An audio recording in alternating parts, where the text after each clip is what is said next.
লাঠির বাড়ির আওয়াজ শুনে হরিণ তো একটা দুই পাহাড়ের মাঝখান দিয়া দৌড় দিয়ে গিয়া সুতার জালে আটকিছে। যত নড়াচড়ি করে ততই জাল পেছায়। শিকারী দূর থেকে খুশি মুস্কি মুস্কি হাসে, রে হরিণী আর দৌড়াদৌড়ি করিস না, নড়াচড়ি করিস না, বন্দী হয়ে গেছো। ভালো করে পেঁচাইয়া শিকারী শেষরাইয়া কিতাব লেখে। আলগাইতে পারে না ভারী বেশি, হরিণটা মোটা তাজা বেশি ছিল বিদায় শেষরাইয়া নিতেছে। হরিণী শেষরাইয়া নিতে যাইয়া গো এই পাথরের কণাই লাইগা হরিণের সমস্ত চামড়াগুলো ছিলা রক্ত বাহির হইতেছে। হরিণ গাছের গোড়ায় যখন জালটা দিয়ে বেঁধে রাখলো, হরিণ চোখের পানিগুলো ছেড়ে ছেড়ে কাঁদতেছে। একটু পরে দেখা যায় দয়ার নবী মায়ার নবী এই রাস্তা দিয়ে আসতেছে। আল্লাহু আকবার বলো। হরিণ দূর থেকে আমার নবীকে দেখে চোখের পানি ছেড়ে ছেড়ে ডাকতেছে, প্রভু গো আমার জবান খুলে দাও না, তোমার বন্ধু রাহমাতাল লিল আলামিনের কাছে আমার মনের দুঃখগুলি বলি। আল্লাহ বলেন, জংলার হরিণ রে, আমার বন্ধুর সাথে কথা বলার জন্য জবান খুলতে চাইছস, যে নবীর উসিলায় এত কিছু করেছি, এই নবীর সাথে কথা বলবি, যা তোর জবান খুলে দিলাম। যে নবীর পক্ষে গেলে জংলার হরিণের জবান পর্যন্তই আমার আল্লাহ খুলে দেয়। বলুন এই নবীর পক্ষে গেলে আমরা লাভ হবে না লস হবে? কাছাকাছি আসার পরে হরিণ ডাকতেছে, প্রভু গো আপনার বন্ধু আইসা গেছে, জবানটা খুলে দেন না। আল্লাহকে যা জবান খুলে দিলাম। হরিণ ডাকতেছে, প্রভু গো আপনার বন্ধু আইছে, কথা বলি। প্রথম সালাম দিলেন, আসসালাতু আসসালামু আলাইকা ইয়া রাসূলুল্লাহ। নবী কই কি আশ্চর্য, হরিণ সালাম দিতেছে, কি ব্যাপার হরিণ? ওই আমি বিপদে পড়ে গেছি, শিকারীর হাতে বন্দী। দেখেন শেষরাইয়া আনতে যাইয়া আমার চামড়া সিলাইছে, রক্ত বাহির হইতেছে। নবী গো এটা তো সাধারণ দুঃখ, এর চেয়ে বড় দুঃখ, মাত্র 2টা বাচ্চা প্রসব করেছি। সকালবেলা ওই পাহাড়ের কিনায় জংলার কিনারে বাচ্চাগুলো রাইখা ঘাস পানি খাইতে আসছিলাম, এখন শিকারীর হাতে বন্দী। আল্লাহ নবী গো আমার বাচ্চা 2টা না খায়া মরে যাবে, হুজুর যদি দয়া করে একটু সুযোগ আমার দিতেন, আমি জীবনের মতো বাচ্চাগুলো দেখে আসতাম, আর একটু দুধ বাচ্চাদেরকে জীবনের শেষ খাওয়াই আসতাম। আমার নবী তো দয়ার নবী, সকল সৃষ্টির জন্য যিনি করুণা। নবী ডাকতেছে, হরিণী ঠিক আছে যাও, জালের পেট ছোটায়া যে গাছের মধ্যে বান্ধা ছিল এই রশিটা, এই জালের সুতাগুলি নবীজি হাতে নিয়ে দাঁড়াইয়া রয়েছে। হরিণ তো দৌড় মারছে। কিছুক্ষণ পর শিকারী হাজির। আমার হরিণ কোথায়? বাবারে তোমার হরিণ তো ছাইরা দিছি, কিছুক্ষণ পরে হরিণ আসবে। ওই লোক এটা কোন পাগল?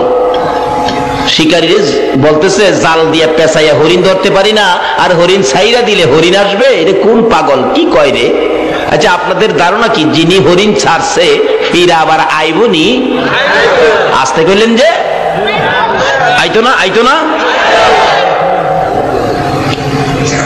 হরিণ দৌড়ে গেছে, যা দেখে বাচ্চাগুলি সারাদিন না খাইয়া থাকতে থাকতে একবারে ছোট বাচ্চা দুর্বল হয়ে পড়ছে।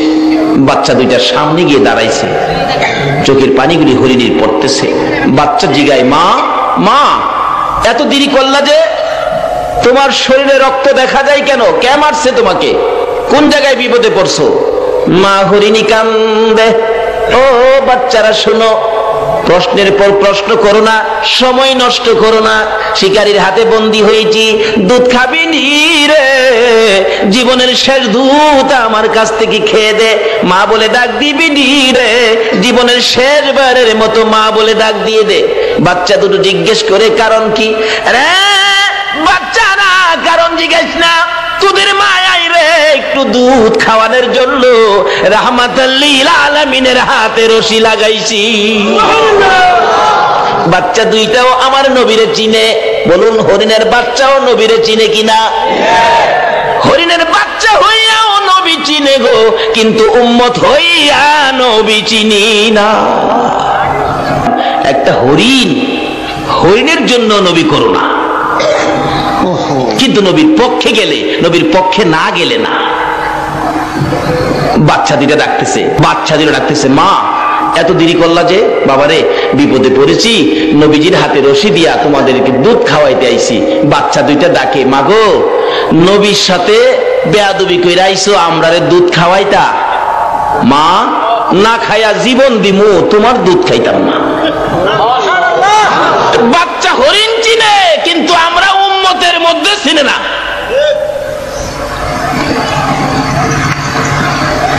বাচ্চা দুইটা এখন উল্টা কাঁদতেছে, মা মা গো তোমার দুধ খাবো না। যেই নবী না হইলে জগৎ হইত না, এই নবীর সাথে বেয়াদবি করেছো, তোমার মতো মায়ের দুধ জীবন যাবে, আমরা খাবো না। বাবারে কি করবি? মা চলো যাই, নবীর সামনে যাই, নবীর একটু দেখবো, নবীর কাছ থেকে বেয়াদবির ক্ষমা নিব, তারপরে আমরা তোমার দুধ খাবো। তো চলো যাইতেছে। এই দিক দিয়ে শিকারী বলেন, কি ব্যাপার, আমার হরিণ কই? বাবারে একটু থাকো, অপেক্ষায় থাকো, কিছুক্ষণ পরে হরিণ ফিরে আসবে। আশ্চর্যের কথা, হরিণ ছাড়লে আবার ফিরে আসে নাকি? আরে আসবে, না আসা পর্যন্ত আমি এখানে আসি, তুমি চিন্তা করো না। এটা যদি না আসে, আমি আরেকটা ধৈর্য আমি তোমারে দিব। নবী ডাক দিলে হরিণ আইবনি? কয় না দি।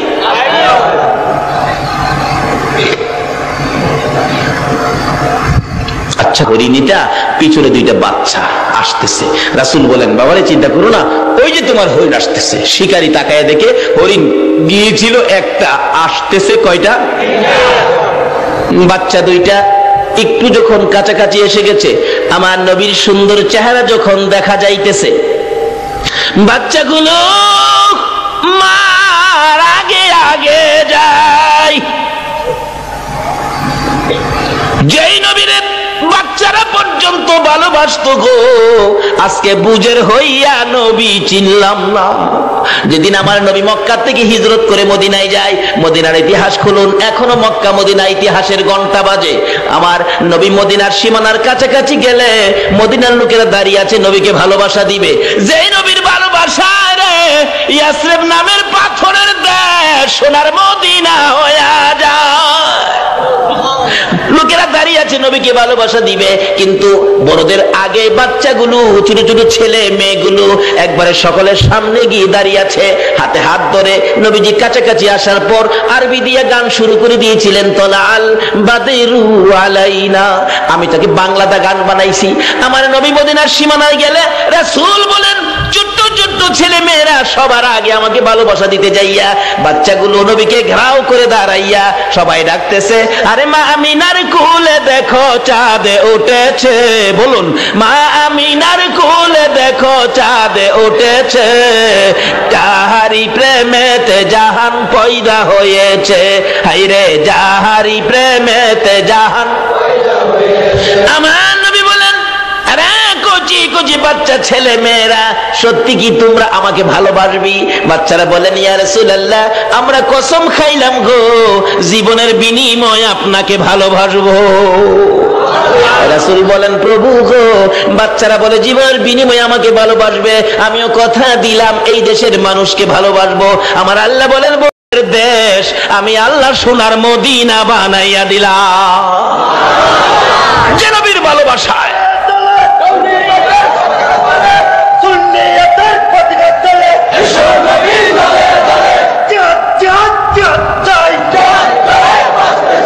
আসুন আগে বাড়ি। বাবারা, কুচি কুচি বাচ্চারা পর্যন্ত নবীরে চিনত, মার কোলের শিশুরা পর্যন্ত নবীকে চিনত। আজকে আমাদের কোন ভূতে ধরছে নবীকে নিয়ে ধাক্কাধাক্কি করি? হরিণের বাচ্চাগুলো মার আগে আগে দৌড়ে যাইয়া একবারে নবীজির পাও মোবারকে পড়ে ডাকতেছে, আল্লাহর নবী গো, ও দয়ার নবী, মা বেয়াদবি করেছে, মাফ করে দেন, না হয় আমরা মার দুধ খাবো না, জীবন দিব, দুধ খাবো না। বড় হরিণ কাছে দাঁড়ায় রয়েছে। আমার নবী ডাকে, ও শিকারী দেখ, হরিণ গিয়েছিল একটা, ফিরে আসছে তিনটা। আল্লাহু আকবার। শিকারী, এবার বল কোনটা নিবি রে? বড় হরিণ নিবি না বাচ্চা হরিণ নিবি? না, যিনি হরিণ একটা ছাড়লে তিনটা আসে ওনাকে নিবি। অর্থাৎ হরিণ নিবি বড়টা না বাচ্চাটা, না নবীকে নিবি? শিকারী বলেন একবার হরিণের দিকে চাই, আবার বাচ্চার দিকে চাই, আবার আমার নবীর সুন্দর চেহারার দিকে চাই। অবশেষে ডাক মারলেন, যেই নবী একটা হরিণ ছাড়লে তিনটা ফিরে আসে রে, আমি আর হরিণ নিব না, আমি সেই নবী নিয়ে নিলাম। এইভাবে রাহমাতাল লিল আলামিনের প্রচার আমার আল্লাহ সমাজে ঘটিয়েছেন। সেই নবীর উম্মত হতে পেরে বলুন আপনারা খুশি না বেজার? এখন সেই নবীর উম্মত হতে গেলে কোরআনের মধ্যে কিছু সিস্টেম দিয়েছে, সিস্টেম মাইনা উম্মত হতে হবে। আল্লাহ বলেছেন, ইয়া আইয়ুহাল্লাযীনা আমানু রুকাউ ওয়াসজুদু ওয়াবুদু রাব্বাকুম ওয়াফআলুল খায়রা লাআল্লাকুম তুফলিহুন। আল্লাহ বলতেছেন এই কোরআনে আখিরি নবীর উম্মতের উদ্দেশ্যে, ইয়া আইয়ুহাল্লাযীনা আমানু বলছে, আপনাদের কথা বলছে। আমানু আপনারা, বাজান আমানু আপনারা।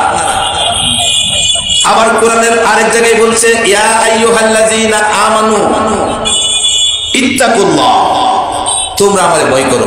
তোমরা কারা ভয় করতে বলছে? আমানু, ঈমানদার। আরেক জায়গায় বলছে, ইন্নাল্লাহা আশতারা মিনাল মুমিনিনা আনফুসাহুম ওয়া আমওয়ালাহুম বিআন্না লাহুমুল জান্নাহ।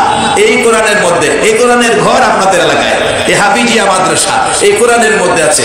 আল্লাহ বলতেছেন, মুমিন আর মুত্তাকি, মুমিন আর মুত্তাকি তারা হবে আমার জান্নাতি।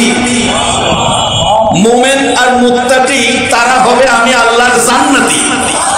বলবেন হুজুর জাহান্নামের লাগি তো ভয় করে। জাহান্নামের চিন্তা করেন না, আমরা জাহান্নামে যাব না, আমরা জান্নাতে যাব। এটা আমার কথা না, এই কোরআনের মধ্যে বলছে। আসুন সামনে। প্রথমত বলছেন, ইয়া আইয়ুহাল্লাযীনা আমানু, যেই কিতাবে যেই কোরআনে এই ঘোষণা দিবেন, এই কোরআন চ্যালেঞ্জ করছেন আল্লাহ, ইন্না নাহনু নাযালনা যিকরা ওয়া ইন্না লাহু লাহাফিজুন। কোরআন আমি অবতীর্ণ করেছি, এই কোরআন হেফাজত করব আমি আল্লাহ। কাকে দিয়ে করাবো? হাফেজে কোরআনদেরকে দিয়ে। যারা কোরআনে হাফেজ হয়েছে, আল্লাহ বলেন তারা আমার নিজস্ব লোক, হামিলুল কোরআন আহলুল্লাহ। এখন আমার নবী বলেন, প্রভু আমার ঘরের হাফেজ তোমার নিজস্ব লোক। হাফেজ তো আমি নবীর ঘর মাদ্রাসার থেকে হয়েছে, এই লোক তোমার নিজস্ব হলো। তো যারা মাদ্রাসা করলো, যারা মাদ্রাসায় সহযোগিতা দিল, যারা জায়গা দিল, এই মাদ্রাসা না করলে তো হাফেজ হইতো না, মাওলানা হইতো না, আলেম হইতো না। তাইলে তুমি এদের ব্যাপারে কিছু কইলা না, শুধু হাফেজ বানাইলো তাদের, তাকে তুমি তোমার লোক কইয়া নিয়ে গেলা। যারা আমি নবীর ঘর বানাইলো এদের কিছু দিবা না? আল্লাহ কই, বন্ধু এদের ফায়সালা তোমারে দিলাম। আমার নবী কথা হলে তুমি শুনে রাখো, যারা আমি নবীর ঘর বানাইলো, আমি নবীর ঘরে সাহায্য সহযোগিতা দিল, হাফেজ হওয়ার পিছনে টাকা পয়সা ক্ষয় খরচ করলো, তারা হলো আমি নবীর নিজস্ব লোক। আজকে আপনারা হলেন নবীর নিজস্ব লোক, যেই নবী একজন উম্মত বাকি থাকা পর্যন্ত বেহেশতে যাবে। এখন সে নবীর উম্মত হতে গেলে এই মাদ্রাসা দরকার, এই কোরআন শরীফ দরকার। কোরআনের মধ্যে বলেছেন, ইয়া আইয়ুহাল্লাযীনা আমানু, এখানে ইয়া আইয়ুহান নাস কয় নাই, ইয়া আইয়ুহাল্লাযীনা কাফারু কয় নাই, বলছে আমানু। আপনাদের কথা বলতেছেন, একবার বলুন আলহামদুলিল্লাহ। যারা বাড়ির গেছে গা হারারে কয় না, আজকে যারা বইসা রইছে না আপনারা কইতেছেন, ইয়া আইয়ুহাল্লাযীনা আমানু, ও পৃথিবীর ঈমানদাররা। তো বাড়ির যারা গেছে হ্যাঁ ওদের হাজার পাইছে, এরাও পাইছে, মা বোনেরাও পাইছে। মহিলাদের মধ্যে ঈমানদার আছে না, সবাইরে ডাকছে, মেয়ে পুরুষ। ইয়া আইয়ুহাল্লাযীনা আমানু উরকাউ ওয়াসজুদু ওয়াবুদু রাব্বাকুম, মেয়ে পুরুষ সবাইকে বলছে রুকু সিজদার মাধ্যমে রবের ইবাদত করো। রুকু সিজদার মাধ্যমে রবের ইবাদত করো। রুকু সিজদার মাধ্যমে ইবাদতের নাম হলো নামাজ। রুকু সিজদার মাধ্যমে ইবাদতের নাম নামাজ। বলুন ইবাদতের নাম কি? নামাজ। এটা আল্লাহ বলছে, যদি এই নামাজ পড়েন তাহলে আল্লাহ কত খুশি হয়। মাগো মেয়ে লোকেরা, সন্তানকে নামাজ শিক্ষা দিবেন, আপনারা আল্লাহর কাছে পুরস্কৃত হবেন, আর আপনার সন্তান জান্নাতি হবেন। পুরস্কৃত কিভাবে হবেন? বাস্তবে আসেন। শেখ ফরিদের জীবনীর মধ্যে আসছে, ফরিদের মা ফরিদকে বলছে, বাবা ফরিদ তুমি নামাজ পড়ো। ফরিদ বাচ্চা ছেলে, জিজ্ঞেস করে, মা নামাজ পড়লে কি হবে, কি পাবো, কি দিবে? আল্লাহ মজা দিবে, তাই নাকি? তাহলে আমি নামাজ পড়বো। উজু করতে গেলে মা নামাজের বিছানা বিছাইয়া বিছানার নিচে চিনির পুতলা বানাইয়া রাইখা দেয়। একদিন, দুদিন, 1 মাস, 2 মাস, 6 মাস, 9 মাস নামাজ পড়তে পড়তে ফরিদ নামাজের প্রতি একটা মহব্বত হলো। নামাজের পরে মজা পায় বিছানার নিচে। ঘটনাক্রমে ফরিদের মা ঘরে নাই। নামাজে ফরিদের মা, চিন্তা করো না, আমি আল্লাহ কি একটা দিন চিনি দিতে পারি না। ফরিদের মা আশ্চর্য হয়ে গেলেন, কে সেই শব্দ শোনালো?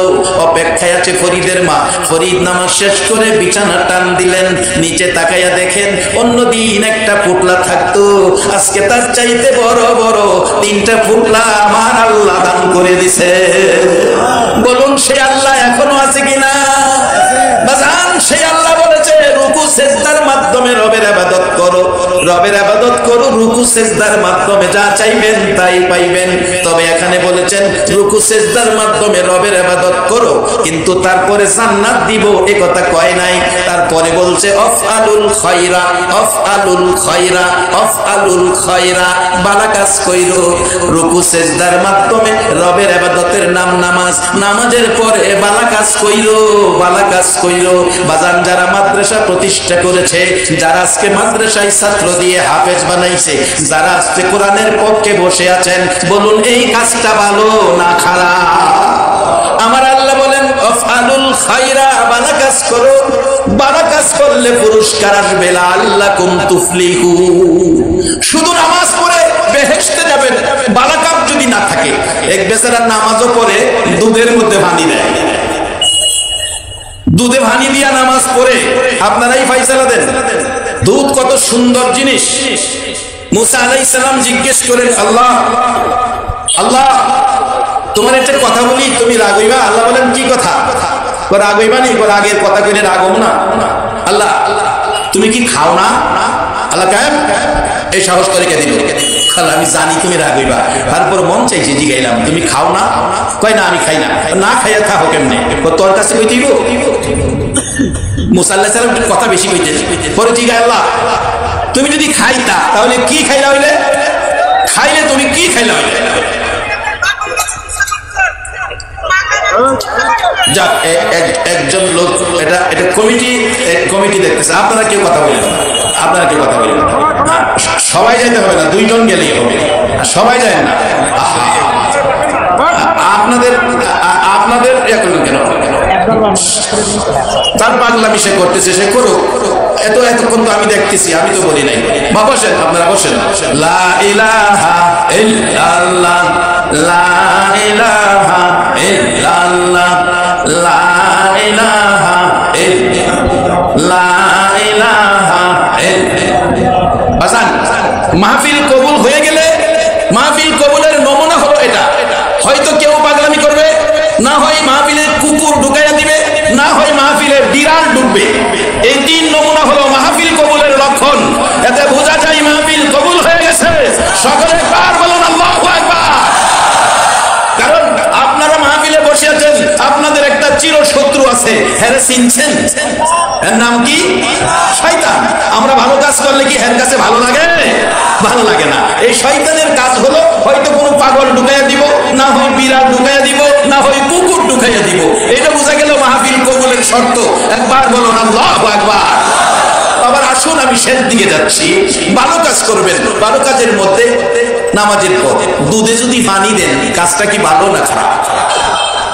আরেক বেচারা 5 ওয়াক্ত নামাজ করে, তাহাজ্জুদ করে, 7 বার হজ করছে, এবার হজে যাইবার নিয়ত, মসজিদে বসে দোয়া চাই, দোয়া কইরেন এবার হজে যাবো, 7 বার গেছি, এবার 8 বার।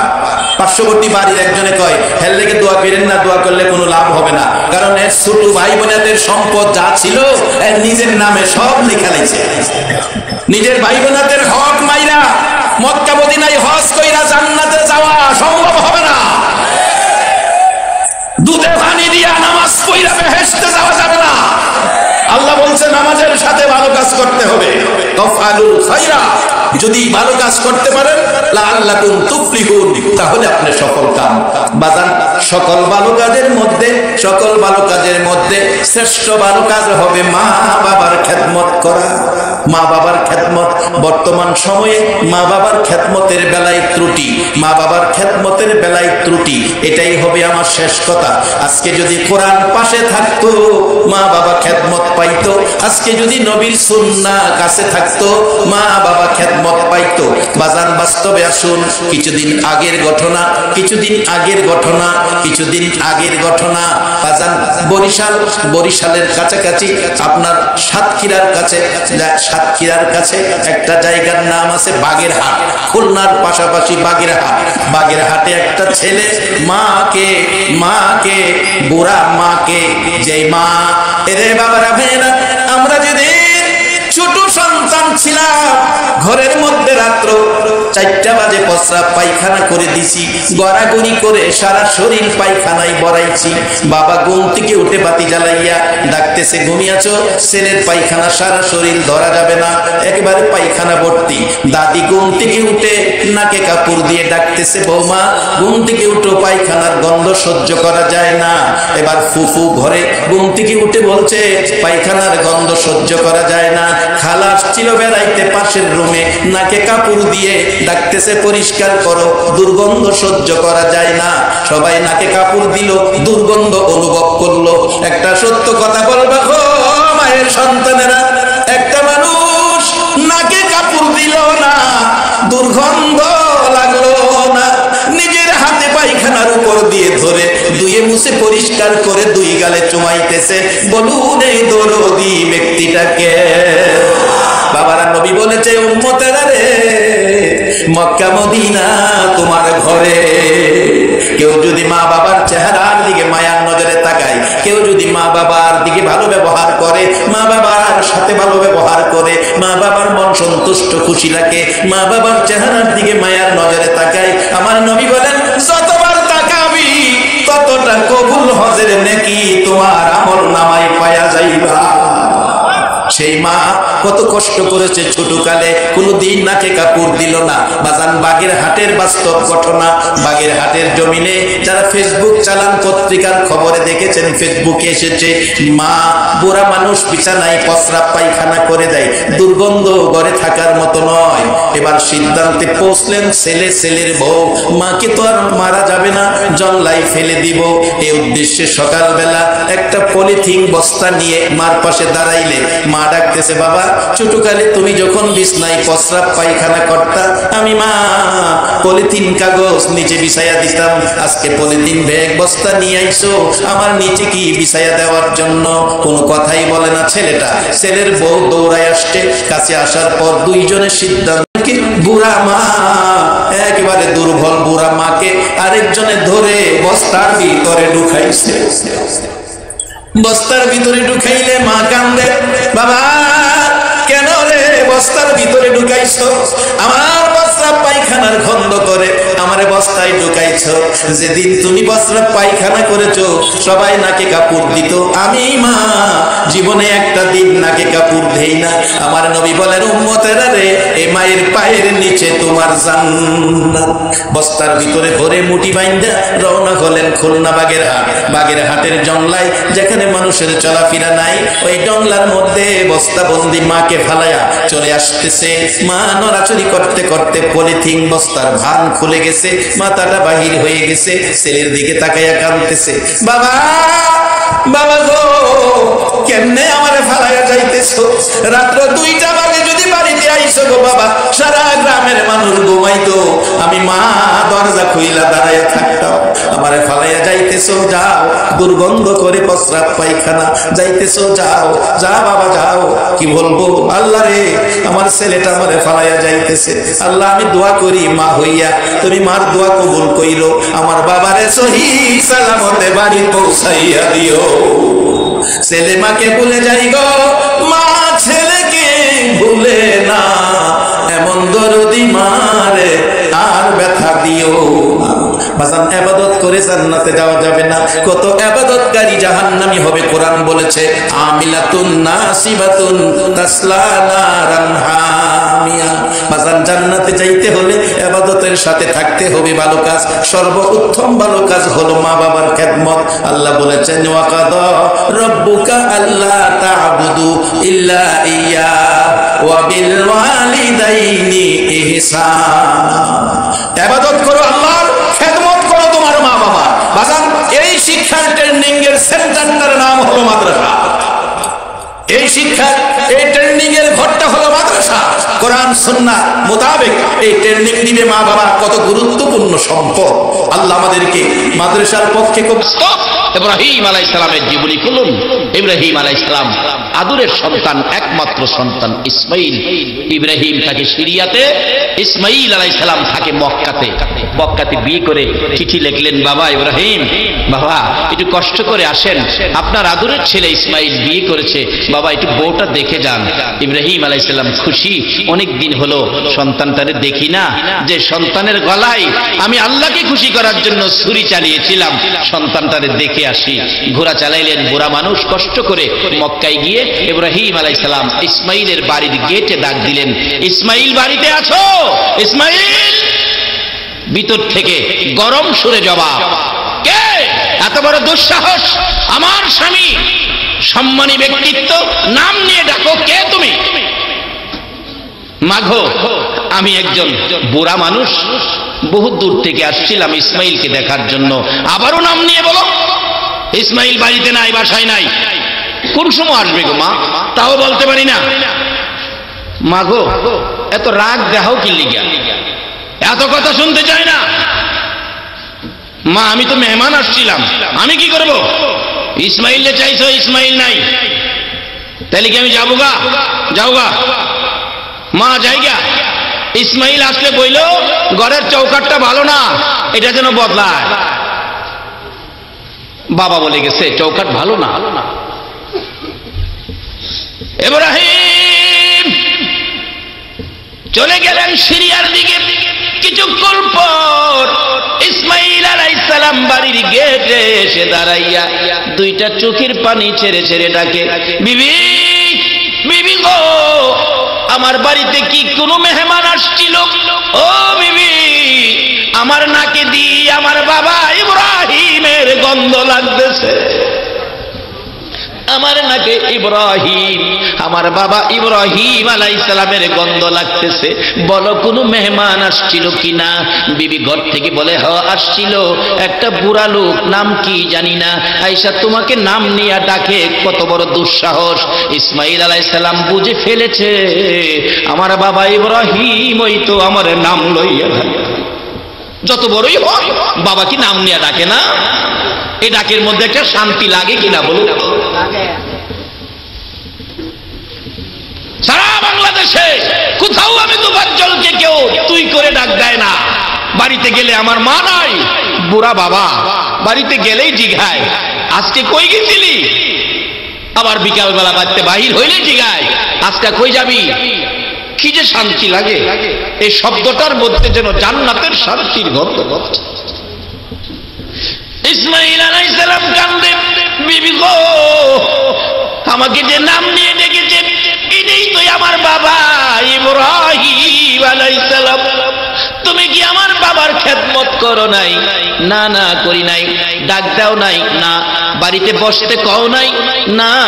বলছে চলে যাবে, বলছি চলে যাও। আর কিছু বলে নাই।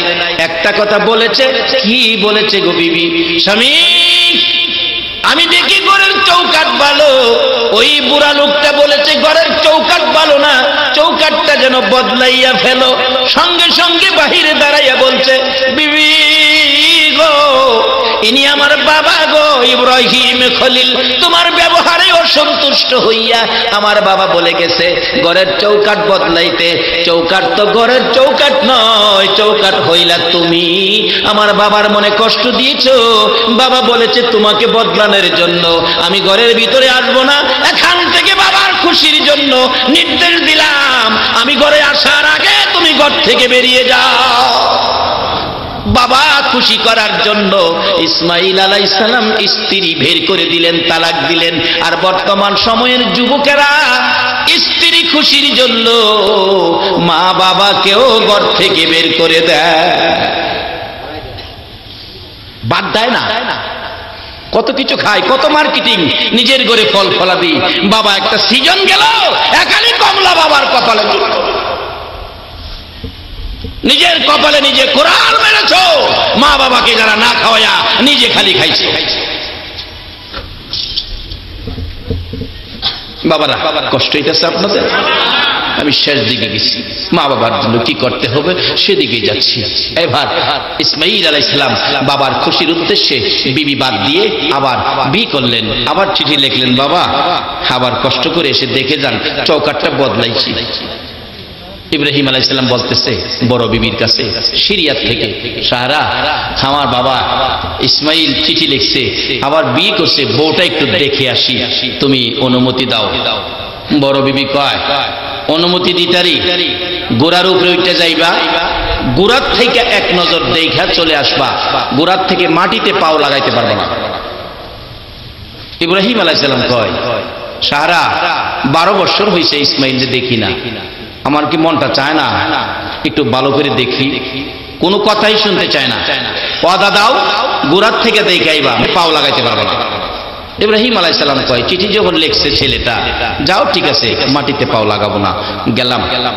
ইব্রাহিম আলাইহিস সালাম বাড়ির গেটে গিয়ে ডাক দিলেন, ইসমাইল বাড়িতে আছো? সেদিনও ইসমাইল বাড়িতে নাই। ঘরের ভিতর থেকে ওই নতুন বিবি ডাকে, কে গো তুমি? এত সুন্দর করে আমার স্বামী ইসমাইল ইসমাইল কইয়া ডাকো। মাগো আমি অনেক দূর থেকে আসছি, সিরিয়াত থেকে আসছি, আমি একজন বুড়া মানুষ, আমি তোমাদের মেহমান। কই আমার ইসমাইল? ইসমাইল বাড়িতে নাই। কবে আসবে বলতে পারি না। যাই হোক আপনার পরিচয় আগে দেন, ইসমাইলের পরিচয় আর নিতে হবে না। আপনি কে? ও বৌমা, আমি হলাম গো তোমার স্বামী ইসমাইলের বাবা হযরতে ইব্রাহিম খলিল। এই কথা বলার পর বিবি ইসমাইলের বিবি একটা চিৎকার মেরে ঘর থেকে বেরিয়ে গেলেন, বাবা গো তুমি কি ইব্রাহিম? আল্লাহু আকবার বলো। তুমি কেমন বাবা গো? বাহির থেকে তুমি চলে যাইতে চাও, তুমি ঘরে আসলা না, বাহির থেকে পরিচয় নিয়ে দিয়ে যাইতে চাও। হ্যাঁ বাবা, গোড়ার থেকে নামো, আমি তোমার ছেলে ইসমাইলের বিবি, আমি তোমাকে খেদমত করব, তোমাকে নাস্তা পানি খাওয়াবো। বাবা নামো। জবাব দিচ্ছে, মাগো আমি নামতে পারবো না, তোমার শাশুড়ি মার সাথে ওয়াদা দিয়ে আসছি, গোড়ার থেকে নামতে পারবো না, মাটিতে পাও লাগাইতে পারবো না। এবার ইসমাইল আলাইহিস সালামের দ্বিতীয় বিবি পায়ে ধরে ডাকতেছে, বাবা গো আমি তোমাকে যেতে দিব না গো বাবা, আমি তোমাকে যেতে দিব না। গোড়াতে যদি মাটিতে নামতে আমার শাশুড়ি মা নিষেধ দিয়ে থাকে। বাবা দাঁড়ান, মাটিতে পাও দিতে হবে না, কিতাব লেখে একটা পাথর আইনা গোড়ার পাশে রাইখা বললেন, বাবা গো মাটিতে পাও দিতে শাশুড়ি নিষেধ করেছে, পাথরের কথা তো বলে নাই। বাবা আপনি পাথরের উপরে নাই, মা দাঁড়ান। আল্লাহু আকবার বলুন। হ্যাঁ বাবা, শ্বশুর আব্বা গো পাথরের মধ্যে দাঁড়ান, পাথরের মধ্যে দাঁড়ান। ইব্রাহিম আলাইহিস সালাম সন্তুষ্ট হলেন। এই ছেলের বউয়ের ব্যবহার, পাথরে নাইমা দাঁড়াইলে পাওগুলো ধোয়াইলেন, হাত মুখ পানি দিয়ে ধোয়াইলেন। ইসমাইল আলাইহিস সালামের বিবি মাথার চুল লাগাইয়া শ্বশুরের পায়ের পানিগুলো মুছে দিলেন। কিছু খাবার হাতে দিয়ে বললেন, বাবা গো খাবার খান, আর কিছু খাবার আমার শাশুড়ি মার জন্য নিয়ে যান। বলুন এই ব্যবহারে ইব্রাহিম খুশি হবে না বেজার হবে? খুশিতে বাগ বাগ হয়ে গেছে। বৌমা গো খুশি হলাম গো, আমার ইসমাইল কোন সময় আসবে গো বৌমা? লম্বা ঘটনা সংক্ষেপ করে দিলাম। বৌমা গো কোন সময় আসবে ইসমাইল? ইসমাইল আসলে বইল এবারের চৌকাট বড় ভালো গো, আমার ইসমাইল যেন চৌকাটটার না বদলাই। বৌমা প্রশ্ন করলেন, শ্বশুর আব্বা এ কি বললেন? এটা কি চৌকাট? আমি তো বুঝতে পারি না। রে বৌমা তোমার বুঝতে হবে না, আমার ইসমাইল এই ব্যাপার ভালো বুঝে। এমন সময় বিদায় হয়ে যাবেন, ঘোড়ার উপরে উঠলেন, রওনা হলেন। ঘটনাক্রমে কিছুক্ষণের মধ্যে আবার ইসমাইল এসে গেছে। বাড়ির সামনে দাঁড়াইয়া চোখের পানি ছেড়ে কান্দে, কই গো আমার আদরের বিবি গো, আজকে কি কোনো মেহমান আসছিল আমার বাড়িতে? কেন জানি গো আমার নাকে আমার বাবা ইব্রাহিমের গন্ধ লাগতেছে। বিবি সত্য করে কো কেউ আসছিল কিনা? বিবি বেরিয়ে এসে বলতেছে, স্বামী গো আসো গো স্বামী, ঘরের ভিতরে আসো, আজকে আসছিল বাবা ইব্রাহিম আলাইহিস সালাম। ইসমাইল একটা চিৎকার মারলেন, ঘরের ভিতরে ঢুকলেন। বিবি কই গো আমার বাবা? 12টা বছর বাবা দেখি না, বলো আমার বাবা কই? কই গো আমার বাবা?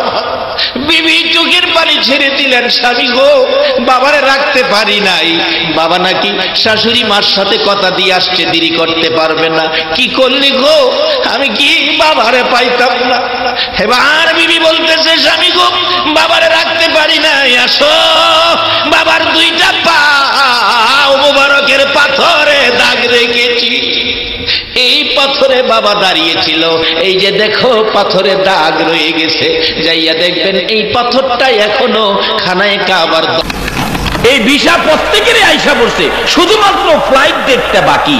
কবে জানি কার ফ্লাইট ডেট হয়ে যায়, কবে জানি কার বাচ্চা এতিম বাবা বাবা বলে কাঁদবে, কবে জানি কার স্ত্রী বিধবা হয়ে যায়, কবে জানি কার বিছানা খালি হয়ে যায়, কবে জানি কার অফিসে কালো নিশান উড়াইয়া দেয়।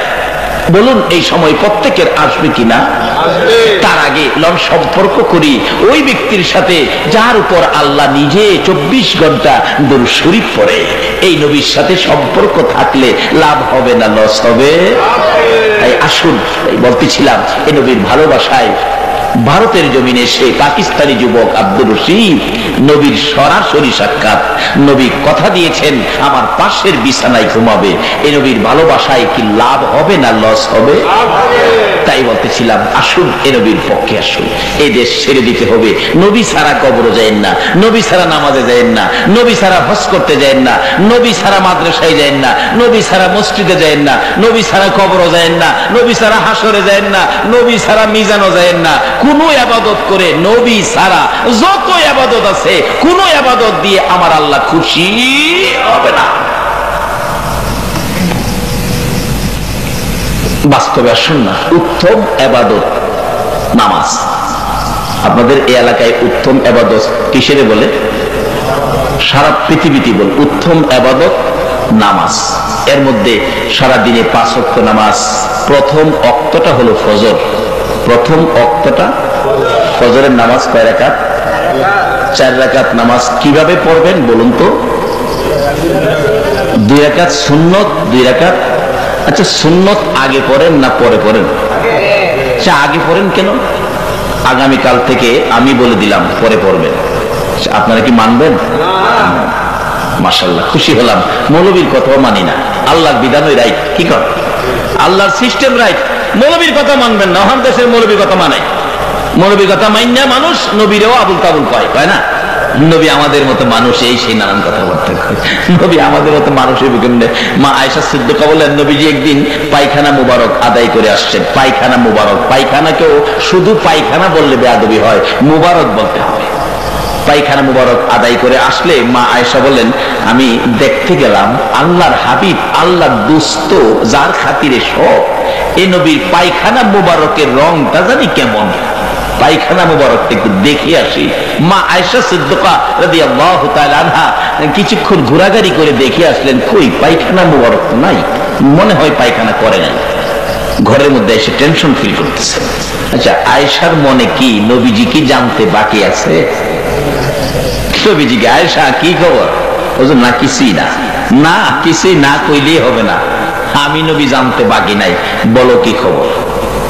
হুজুর ভাবছিলাম আল্লাহর বন্ধুর পায়খানা মুবারকের রংটা কেমন দেখতাম, গেছিলাম। হুজুর আপনি কি পায়খানা করেন নাই? নবীজি হাসে, পায়খানা করছি তো, কই দেখলাম না তো। রাসূল বলেন, আয়েশা তুমি ভাববো না আমি তোমাদের মতো একজন মানুষ। আমি নবী পায়খানা মুবারক আদায় করার সময় এই জমিনটা হা করে থাকে, আমি নবীর পায়খানা খাওয়ার জন্য। আমার পায়খানা করতে দেরি, জমিন খাইতে দেরি করে না। যে নবী পাকের পায়খানা মুবারক খাওয়ার জন্য জমিন পাগল, আর আমরার পায়খানা কুত্তাও খায় না, অথচ আমরা তুলনা করি নবী আমাদের মতো মানুষ।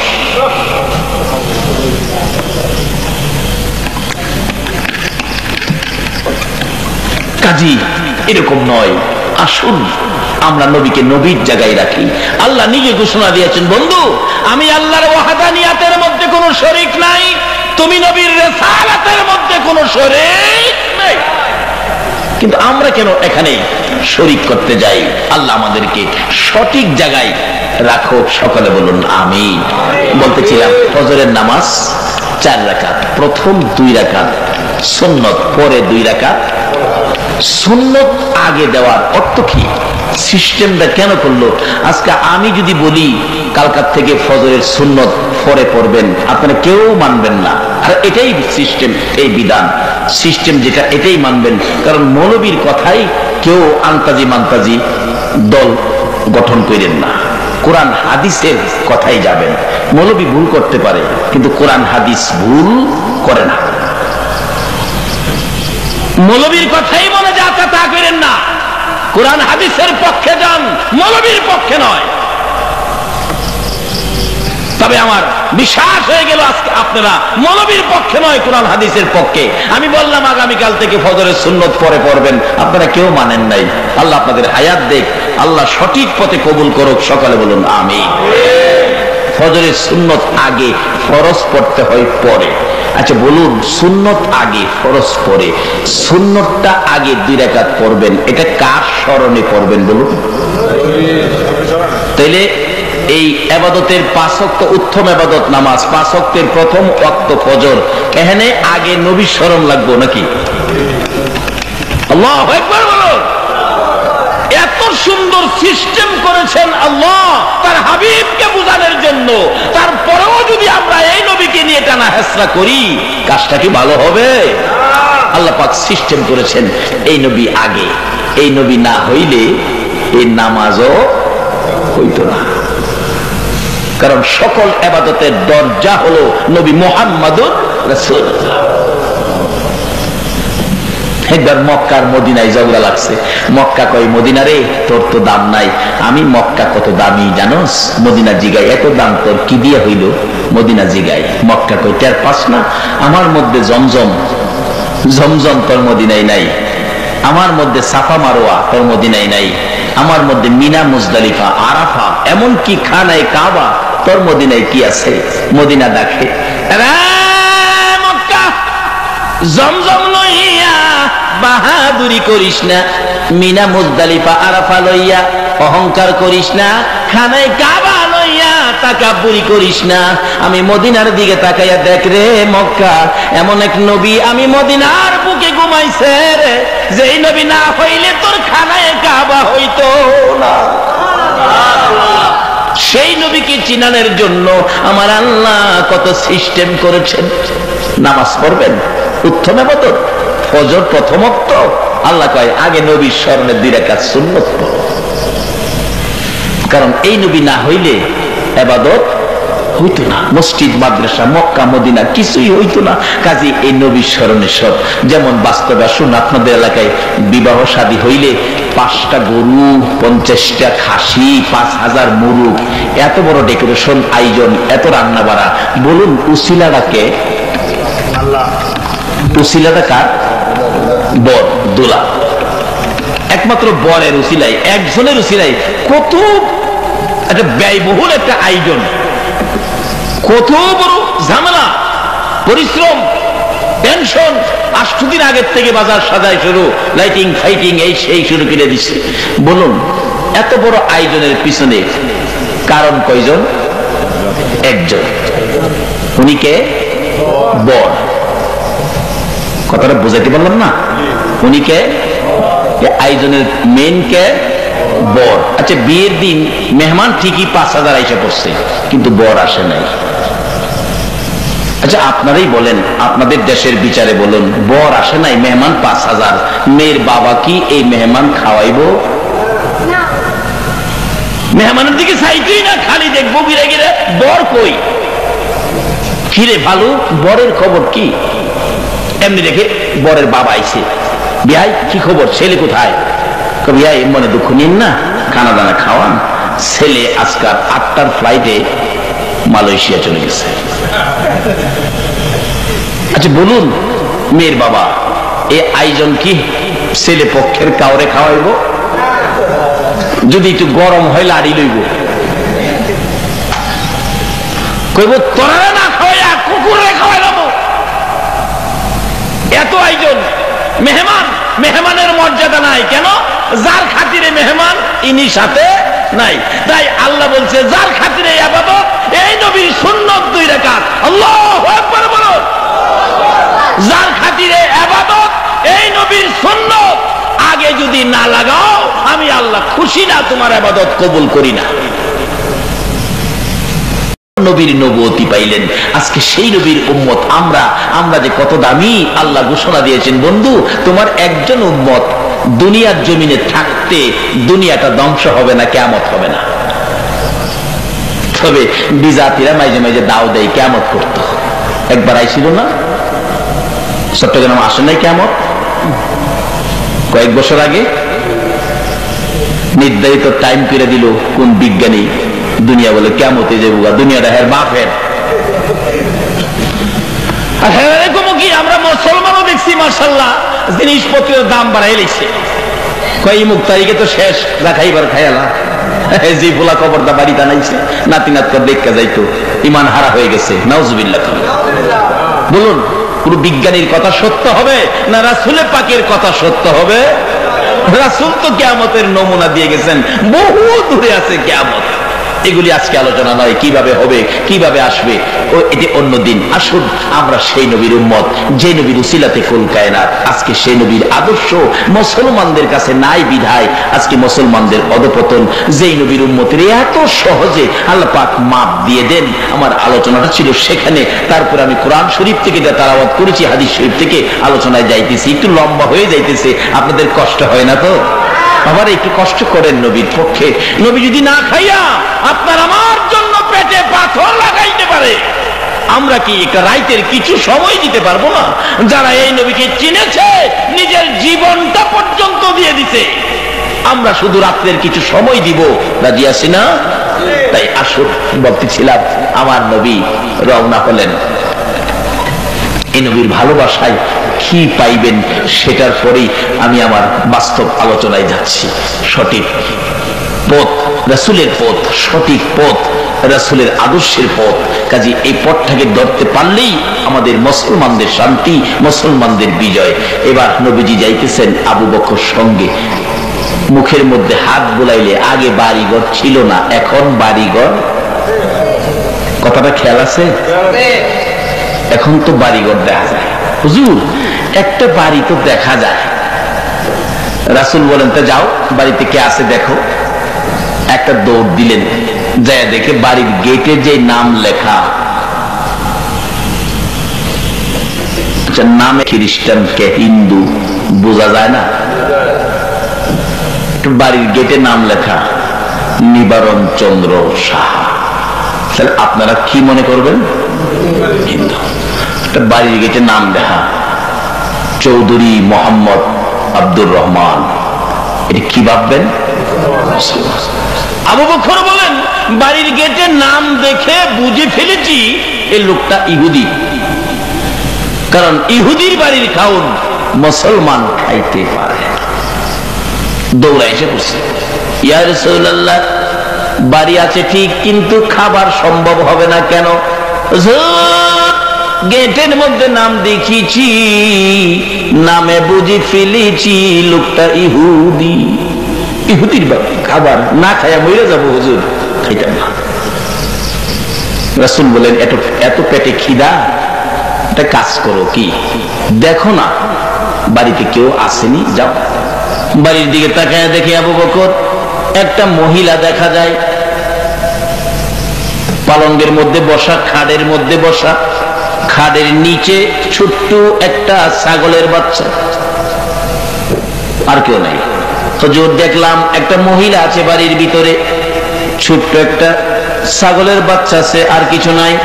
রাসূল বলেন, আবু বকর রে, মহিলাটাকে বলো ছোট্ট বাচ্চাটা দেওয়ার জন্য, আমরা দুইজনে দুধ খাইয়া দেই। সুবহানাল্লাহ।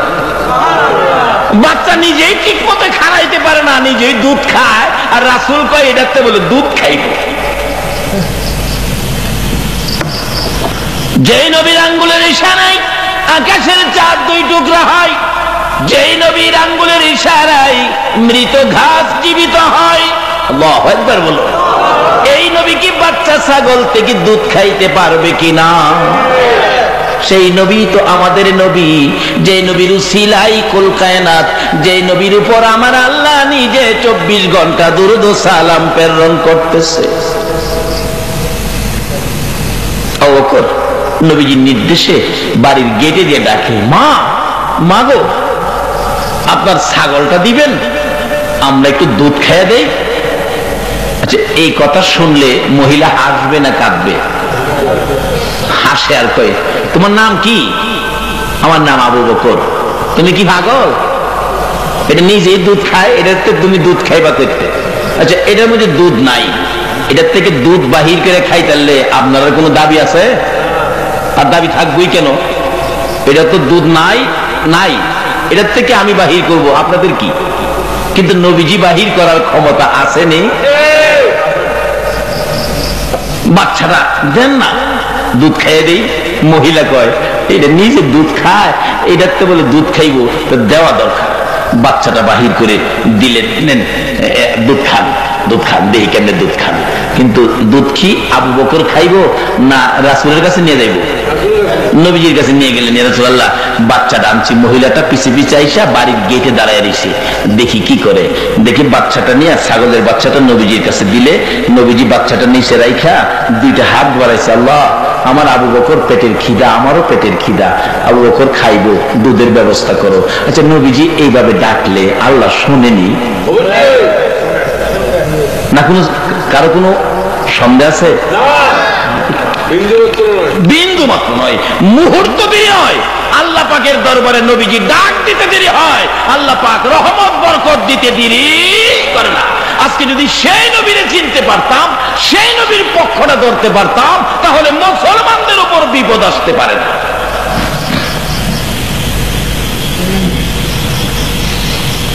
কিভাবে?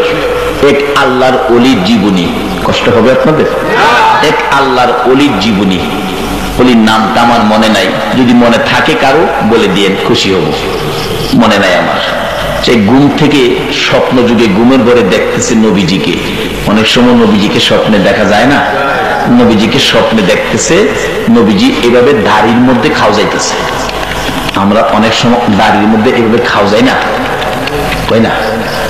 কি কোন খাও যায় না এভাবে? জি যে কজনে কইছে হেরার দাড়ি নাই, যারা দাড়ি আছে হেরা কর না, তো এদের কথাটা সুন্দর। এভাবে খাও যাইতেছে, হঠাৎ ওই আল্লাহর ওলি স্বপ্নে দেখে একখান দাড়ি মোবারক সুইটটা জমিনে পড়ে গেছে। অনেক সময় খাও যায় দাড়ি ভাঙে না? ওই আল্লাহর ওলি কই নবীজির দাড়ি এটা জমিনে থাকতে পারে না, স্বপ্নেই দাড়ি মোবারক ধরছে, ধইরা মুট করে ঘুমের ঘরে ঘুমিয়ে আছে। ওই আল্লাহর ওলি বলেন, আমি ঘুম থেকে উঠে দেখি আল্লাহর কসম, নবীজির দাড়ি মোবারক দিয়ে আমার হাতের মধ্যে এখনো আছে। আসলে নবীজির স্বপ্নটা স্বপ্ন নয়, এটা বাস্তব। নবীজিকে যদি কেউ দেখে থাকেন, এটা নিশ্চিত স্বয়ং নবীজিকেই দেখেছেন, আর আপনার জন্য জাহান্নামের আগুন হারাম করে দিয়েছেন। আজকে একটা দরখাস্ত করব সকলকে নিয়ে, এই বৃষ্টি বাদলের দিনে মাহফিলের আয়োজন, আর আপনারা কষ্ট করেছেন, আল্লাহ যেন আর কিছুই যদি নাও দেয়, নবীজিকে যেন একদিন আমাদেরকে স্বপ্নে দেখায় দেয়। কি বলেন? এই দাবিটা আল্লাহর কাছে করতে আপনারা রাজি আছেন না? আসলে একটা টার্গেট সামনে রাখেন, টার্গেট ছাড়া কোনো কিছু হয় না। দেখছেন না, হানের দিনে বিশ্বকাপ ক্রিকেট খেলে এক বেচারা ব্যাট করতে নাইমা 230 রান করছে। যারা পরে ফিল্ডিং থেকে আইসে ব্যাটিং এ যাইতেছে, এরা টার্গেট কত হইছে? 231 টার্গেট নিয়ে খেলে। দেখছেন কিভাবে 231-এ যাইব? একটা টার্গেট তো আমরা করা দরকার। খালি ওয়াজ শুনবেন আর বাড়ি যাবেন না, এটা তো হয় না। একটা টার্গেট মাহফিল পিছে করবেন। আজকাল টার্গেটটা লন করি, নবীজির একদিন স্বপ্নে দেখুন। কি কোন আপনারা আছেন নি টার্গেটের মধ্যে? না,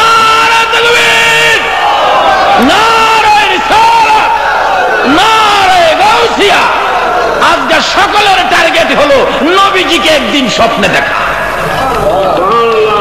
এক এক দিন এক একটা টার্গেটে যাবেন। আজকের টার্গেট নবীজিকে স্বপ্নে দেখা। যাই হোক, আসুন আমার আলোচনায় যাই। এবার বাচ্চা নবীজির হাতের নিচে, নবীজি দোয়া করতেছেন। বলুন, নবীর দোয়া আল্লাহ কবুল করেনি? আল্লাহ, আবু বকরের পেটের খিদা, দুধ খাইব, আমারও পেটে কিছু খিদা, ব্যবস্থা করো। আবু বকর বলেন, আমি তাকায় রইলাম। নবীজি হাত মনাদাতে থাকতে থাকতে ছোট্ট বাচ্চাটা, ছাগলটা বড় হয়ে গেছে। বড় হইয়া দুধ পড়তে শুরু করছে। এটা কোন দলের আলেম অস্বীকার করার কোন ক্ষমতা নাই, কোন দলের আলেমের অস্বীকার করার ক্ষমতা নাই।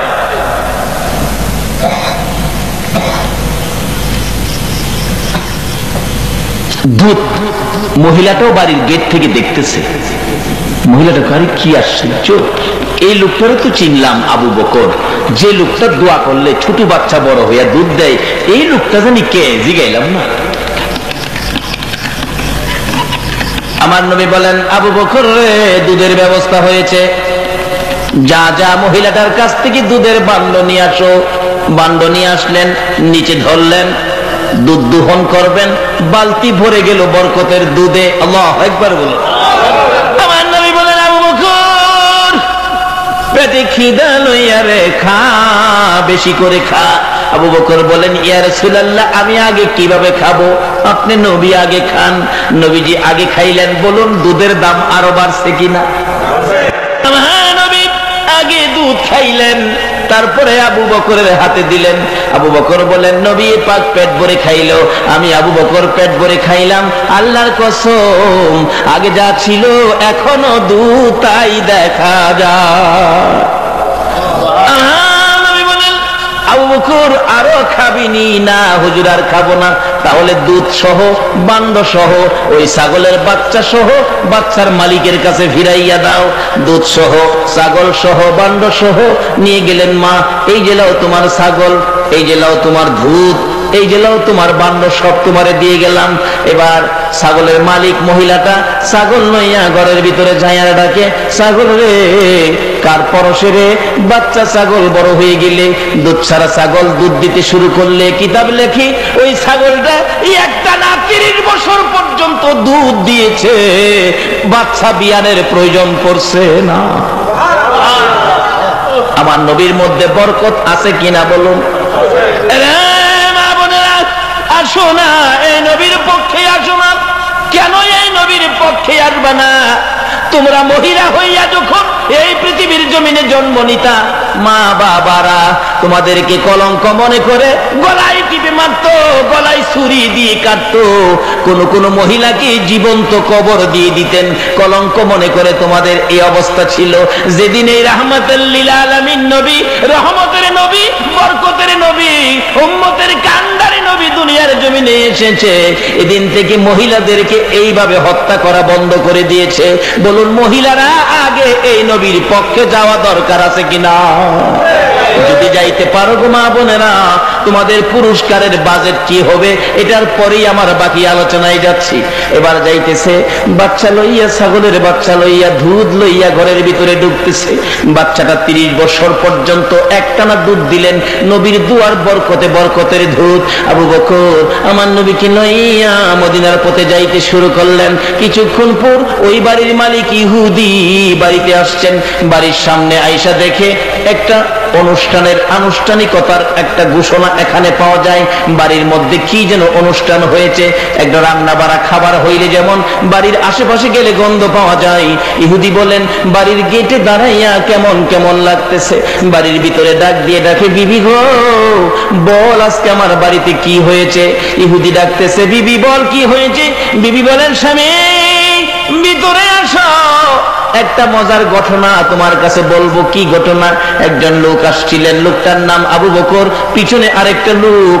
ও স্বামী, যার চেহারাটা পূর্ণিমার চাঁদের চাইতে সুন্দর। স্বামী, এমন এক মজার ঘটনা ঘটেছে। কি ঘটনা ঘটেছে রে বিবি? খাবারের জন্য কিছু চাইলেন, আমার ছাগলের বাচ্চাটা নিলেন। ওই সুন্দর লোকটা হাত বাড়ায় দোয়া করলে, এই যে দেখেন বাচ্চা বড় হয়ে দুধ দিতেছে। দুধ কত স্বাদ, পাল্টি ভর্তি দুধ। ও স্বামী, যে লোকটা নিয়েছিল লোকটার নাম আবু বকর, পিছনের লোকটার নাম আমি জানি না। একটা চিৎকার মারছে ইহুদি, ও বিবি, বাড়ির কাছে সোনার খনি পাইলি রে, রাখতে পারলি না। বিবি চিনলে না, ইনি এই তো উম্মতের কান্ডারি রে, ইনি এই তো গুনাহগারের বন্ধু, যার খাতিরে কুল কায়নাত, ইনি হলেন রাহমাতুল লিল আলামিন নবী রে। হ্যাঁ বিবি বল কোন পথে আমার রাসূল গিয়েছে, আমি রাসূলের পক্ষে চলে যাব। একটা দৌড় মারছে, বিবি দেখাইলেন এই দিকে গিয়েছে, পিছনে যাইয়া নবীজির পাও মুবারকে ধরে কাঁদতেছে, ইয়া রাসূলুল্লাহ, যার বাড়িতে বকরির দুধ খেয়েছেন এটা আমার বাড়ি, আমার বিবি আপনাকে চিনতে পারে নাই। নবী গো, আমি বহুদিন যাবত আপনার সন্ধানে ঘুরতেছি, আজকে বাড়ির কাছে পেয়েছিলাম, বিবি চিনতে পারে নাই, আমি চিনি ফেলেছি, আমার কালিমাটা পড়াইয়া মুসলমান বানাইয়া দেয়। লম্বা ঘটনা, এদিকে আলোচনা নয়, যাইতে যাইতে মদিনার সীমানার কাছাকাছি চলে গেলেন। মদিনায় খবর পৌঁছে গেল, মক্কার সূর্য, মক্কার মতি, ও মদিনার মানুষ, আজকে তোমাদের মদিনার দিকে আসতেছে, মক্কার সূর্য বুঝি মদিনায় উদিত হয়ে যাবেন। এই খবর পাইয়া বড় বড় লোকেরা তৈয়ার হয়ে গেলেন, নবীকে নিজের বাড়িতে নিয়ে যাবেন, টাকা পয়সা দিবেন, জায়গা জমি নবীকে দিয়ে দিবেন। এইভাবে লোকেরা প্রস্তুতি নিচ্ছেন। কিতাব লেখে হযরত আবু আইয়ুব আনসারীর বিবি অত্যন্ত গরিব মানুষ, কে দিবেন গো নবীরে ভালোবাসা? আবু আইয়ুব আনসারীর বিবি ঘরের মধ্যে বসে কান্দে, রান্না করে বসে কান্দে, বিছানায় শুয়ে শুয়ে কান্দে, মাবুদ গো, আমি তো গরিব মানুষ, তোমার রাসূল আমার বাড়িতে নিতে পারবো না, কোথায় রাখবো, কোথায় বসাবো, এই ক্ষমতা আমার নাই, একটা কদম যদি আমার বাড়িতে তোমার বন্ধুর লাইগা যাইতো, আমি আবু আইয়ুব আনসারীর বিবির জীবন ধন্য হইয়া যাইতো।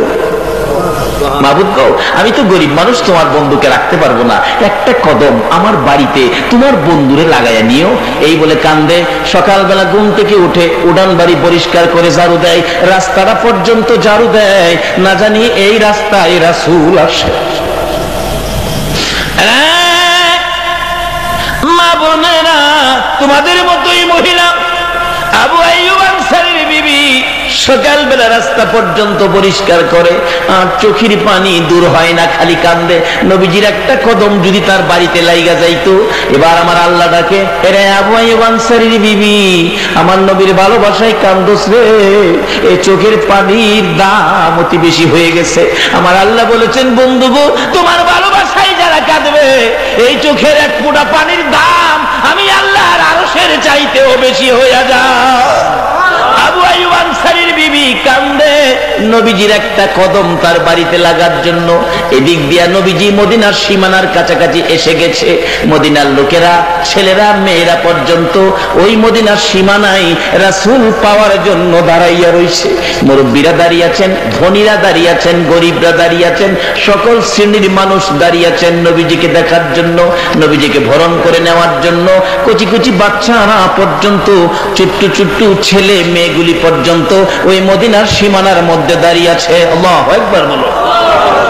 কচি কচি বাচ্চারা পর্যন্ত আমার নবীর সুন্দর চেহারা দেখে সহ্য করতে পারে না। এখনো মক্কা মদিনায় ওই বাচ্চাদের কণ্ঠের নবী দেখার গান, নবী পাওয়ার আনন্দের গানের ক্যাসেট এখনো মক্কা মদিনায় বিক্রি হয়। মক্কাতে বেদাতের ফতোয়া নাই, মদিনাতে বেদাতের ফতোয়া নাই। নবীর আগমনের বাচ্চাদের কণ্ঠের আনন্দের গান, তালাল বাদরু আলাইনা মিন সানিয়াতিল বিদাই ওয়াজাবাত শুকরু আলাইনা মাদালিল্লাহি দাই। মক্কা মদিনায় পাবেন ছোট্ট বাচ্চাদের কণ্ঠে এই ক্যাসেটগুলি এখনো বিক্রি হয়, কেউ বেদাত ফতোয়া দেয় না। আজকে আমাদের সোনার বাংলায় কিছু কিছু লোক বাহির হয়ে গেছে, এই নবীর শান মানে কিছু বললে বেদাতের ফতোয়া দেয়। ক্যাসেটগুলি বাজে কোন সময় ক্যাসেটগুলি হয়েছিল উৎপত্তি। আমার নবী যখন মদিনার সীমানায় ঢুকবে, কচি কচি বাচ্চাগুলো কিতাব লেখে হাতে হাত ধরে, নবীজির সুন্দর চেহারা দেখে সহ্য করতে পারে নাই, হাতে হাত ধরে একবার সামনে যায়, আবার পিছে আয়, এমন করে সাগরের ঢেউয়ের মতো ঢেউ উঠে গেছে মক্কা নগরীতে নবীর আগমনের আনন্দের ঢেউ। বাচ্চাগুলো নবীজির সুন্দর চেহারার দিকে তাকাইয়া গুনগুন গুনগুন করে গান গাইতে